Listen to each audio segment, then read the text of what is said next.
So I'm going to do a Doctor Who reaction video, the whole episode. It's just begun. I still think that the soundtrack's the best thing about the show, has been for a while. So we pick up exactly where we left off last time. Here's the Time Hotel. Magic door. It's Groundhog Day. So Anita is now the manageress of the Time Hotel and is pregnant. There's Matt Smith. There's the Daleks and John Pertwee. There's Rogan the Doctor. This is Clara Oswald all over again.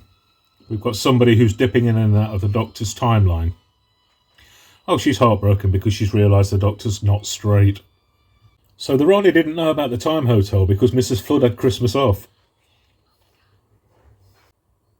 So the Doctor's just announced that he considers fatherhood to be a greater experience than anything else he's ever been involved with.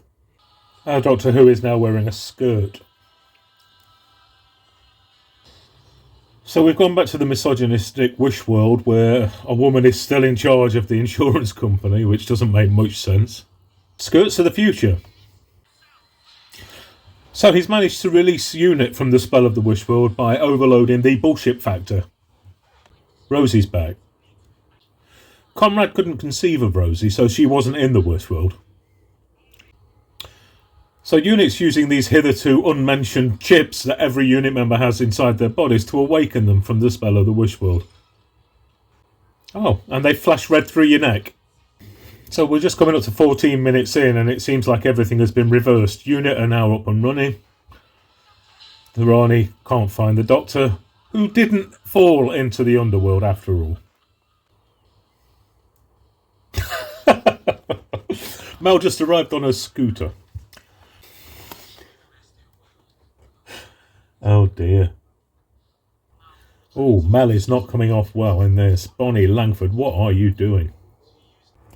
Oh, okay. Time Lords can't have babies. This is just a lot of standing around talking, isn't it? Standing around talking and not really knowing what to do with their hands.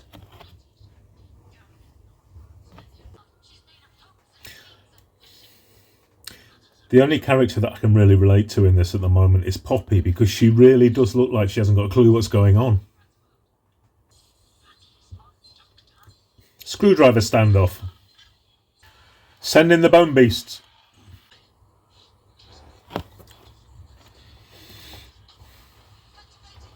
There was a lot of speculation about what would be inside the containment crate that was in the leaked images, and I knew all along it was going to end up being Poppy. And it's going to be. We've just shifted to maximum parallax. What is this soundtrack doing? It's people standing around and yet the music sounds like we've... Now when the Doctor described these bone beasts, he made them sound like simple animals that were just doing what came natural to them. And suddenly they're just blasting the hell out of them with Death Star cannons.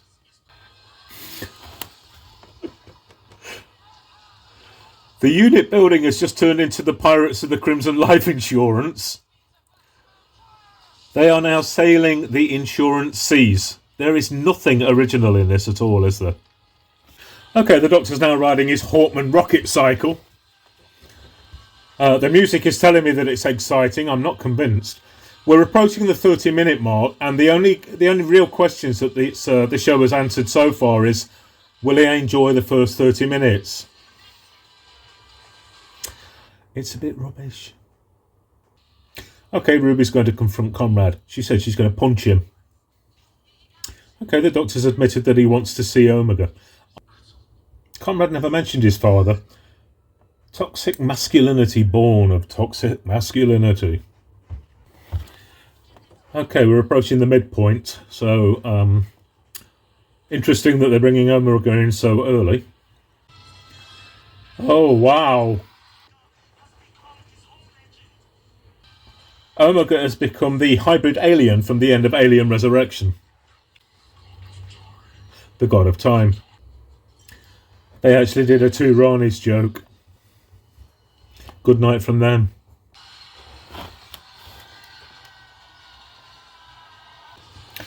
So here's our midpoint.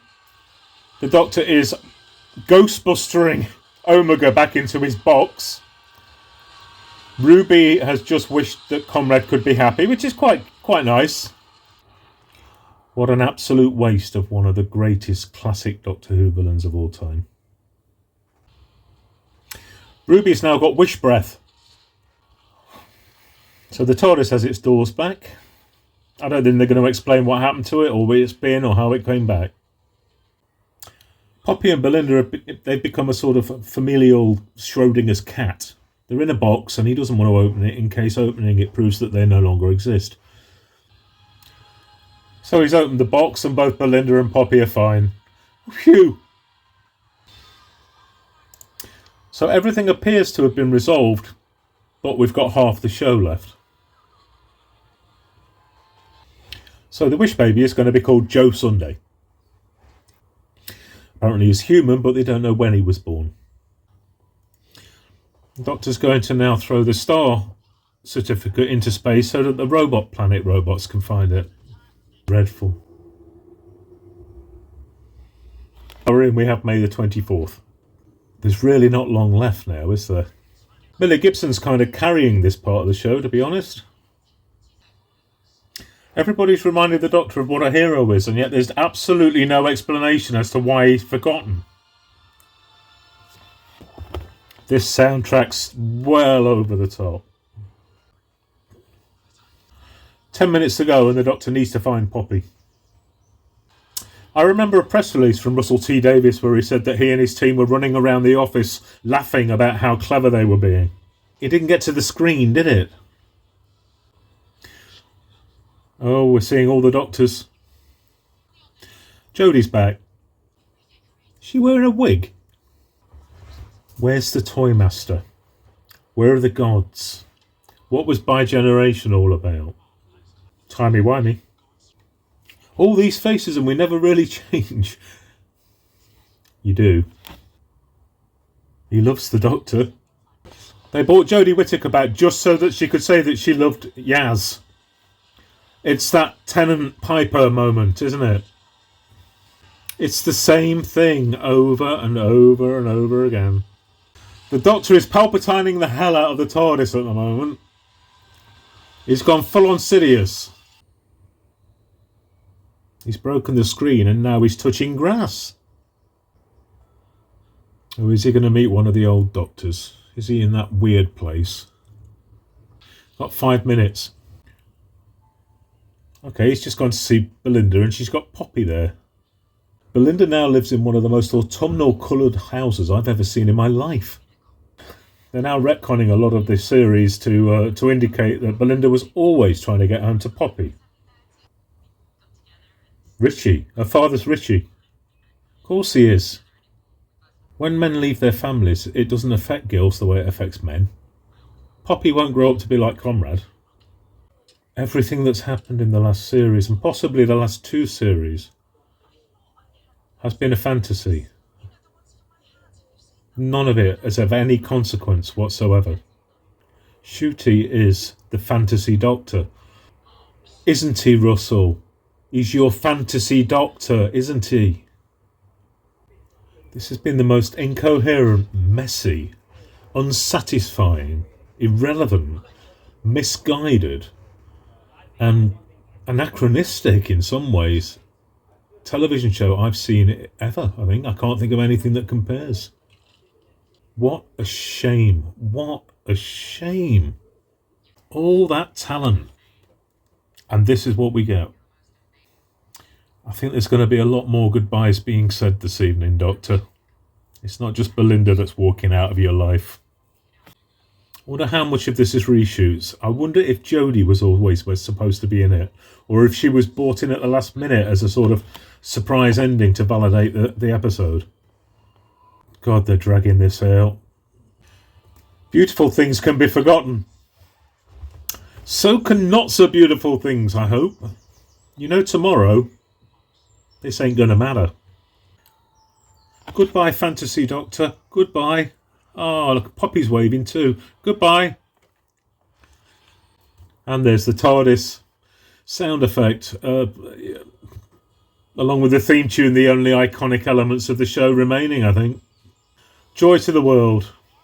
Yeah, I knew that was coming. Oh, this bloody soundtrack. Are we going to see the next Doctor? I don't think so. It's Billy Piper. Wow.